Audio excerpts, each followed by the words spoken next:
Hello, I'm Chris Campbell. And I'm Dana Harvey, and we welcome you to 15 News. Did you know that according to the American Diabetes Association that there are over 25 million people who have diabetes and another 79 million who are undiagnosed? Wow, now that's truly a cause for concern. Yes, it is, Chris. And in lieu of those stats, an area hospital decided to do something about it. Southfield's Oakland Regional Hospital was the site of a community-wide expo designed to diagnose, inform, and help stem the tide against the prevalence of diabetes. We're here representing the Michigan Podiatric Medical Association, and we have partnered with Oakland Regional Hospital to do some community outreach for diabetics in the community to educate them about some of the things that can happen to their feet and what they can do at home to help prevent this. Today's expo is a combination of three organizations binding together to educate patients about diabetes and its ramifications. We have the Michigan Podiatric Medical Association, the Oakland Regional Hospital, and the American Diabetes Association all taking focus on diabetes and its prominence in the community. Area physicians conducted lectures, screenings, and informal workshops that gave specifics regarding diabetes prevention and diagnosis. The lecture that we gave today regarding diabetic problems, numbness in the feet, commonly referred to as peripheral neuropathy. We as physicians feel very strongly that all diabetic patients need to be educated about this malady. While numbness is the hallmark, it can also produce burning, tingling, and complete loss of sensation. Patients who have a bunion, a hammer toe, or a fall, or an injury, or a scrape rapidly can develop infections leading to further consequences such as amputations. So our goal today is to really educate these diabetic patients and prevent the problems rather than having to seek treatment for them.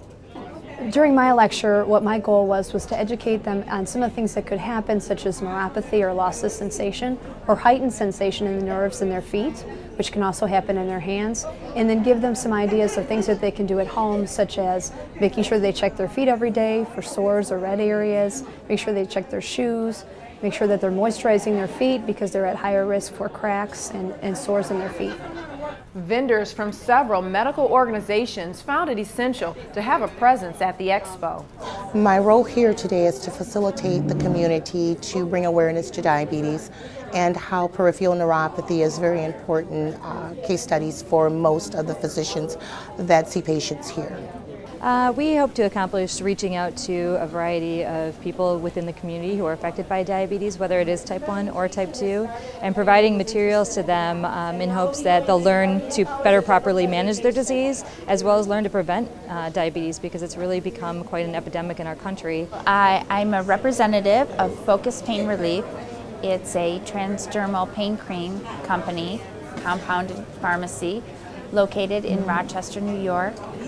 Our role here today is to spread the word about our pain cream and let some of the patients know that there is another option other than pill form. The expo went out of its way to dispel long-standing myths regarding diabetes. I think one myth that people have about diabetes is that it's about sugar, when actually it's about how your body turns carbs into blood, affects your blood sugar. So I often tell people that you can't develop diabetes by eating too much sugar, but rather it's all about living a really healthy life, and it means eating right and staying active. It can be genetic, but it's important for people to know that type 1 is an autoimmune disease, whereas type 2 is more affects people based on their lifestyle. I think differentiating the two is very, very important, and it's important to the people who are affected by those diseases as well. Well, I think that all of us have a little of that white coat syndrome, a fear of going in to see a doctor, and that we assure them that the examination that we do in podiatry is painless. It is a barometer of overall foot, ankle, and general health, and that it's painless. It is covered by insurance. Some of it is the fear of the cost, and we address that as well because we don't refuse care to patients. This is what we're supposed to do. We feel committed to our population. We feel committed to the community in providing the care. The myths are the pain that would be involved, or I'm afraid of having a problem, or I'm embarrassed. There is no embarrassment. We're here to help.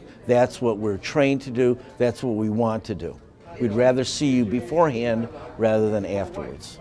Some of the myths that we hope to dispel today about diabetes through the presentations we gave involve the biggest fear that most diabetics have, and that is amputation, losing a toe, losing a leg. To let them know that that is not necessarily going to happen to them if appropriate measures are taken to prevent that. The community was also exposed to another valuable resource at the event. My personal health record is a resource that individuals, a free resource if you go on to mypersonalhealthrecord.com. There are some free resources for individuals and families to track family history. We're presenting it here today because folks who have chronic illnesses, you can go on and you're seeing multiple physicians. You can keep track of your own records and your family's records, and you can share it with your physician. Most of these sites, you can go on, you get a password, you can share that with the physician. They can go on and see the records that you're keeping on yourself. Personal experience, my wife and I just moved here from South Carolina about 3 years ago, and when we came up, we have our children's immunization records kept on a personal health record. So it was easy for us. We didn't have to guess when did they have their shots and when did they see the physician last. We had it all available.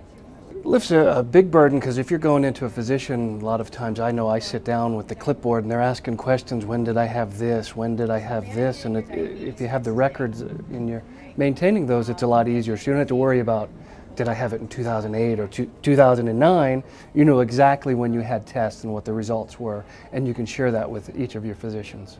Oakland Regional Hospital staff felt the expo further confirmed why the hospital is an outstanding community resource. One of the things that we'd like to always talk about is this Oakland Regional Hospital stands out amongst the community in Southfield a lot different than other hospitals because it is a physician-owned hospital, meaning that the physicians, the ones that are treating the patients on the front lines, are making the decisions of what's best for a patient here. So it's much quicker and much easier to provide better care because the decision makers are the doctors that are treating the patients. I'm on staff of a variety of different hospitals, but Oakland Regional Hospital is extremely refreshing to work with. When you have a hospital that is physician-driven and physician-owned, we're focusing on the patient. This is what we do. We focus on the patient. We do different outreach programs. We have a beautiful setting here, and that we need to educate the people what we do, how we do it, and we're not accountable to bean counters. We're physicians driving the health care, directing the best possible care for the most conscientious cost available. To learn more about Oakland Regional Hospital, visit oaklandregionalhospital.com.